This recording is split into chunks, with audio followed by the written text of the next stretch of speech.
จอห์น สโตนส์ปิดตำนาน 10 ปี เตรียมอำลาแมนซิตี้หลังจบฤดูกาลนี้ สถานะปัจจุบันแมนซิตี้ยืนยันอย่างเป็นทางการแล้วว่า จอห์น สโตนส์จะย้ายออกจากสโมสรในช่วงซัมเมอร์นี้ หลังจากค้าแข่งกับทีมมาอย่างยาวนานถึง 10 ปี ย้ายออกในฐานะนักเตะฟรีเอเจนต์ไม่มีค่าตัวเนื่องจากหมดสัญญา และไม่มีการต่อสัญญาใหม่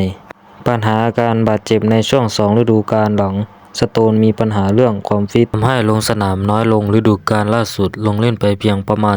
14-16 นัด สโมสรต้องการลดอายุเฉลี่ยของทีมและเปิดทางให้กองหลังรุ่นใหม่ โดยมีชื่อของมาร์ค เกฮีและวิกเตอร์ เลอิสเป็นเป้าหมายในการสืบทอดตำแหน่ง ความสำเร็จกับทีมสโตนย้ายมาจากเอเวอร์ตันในปี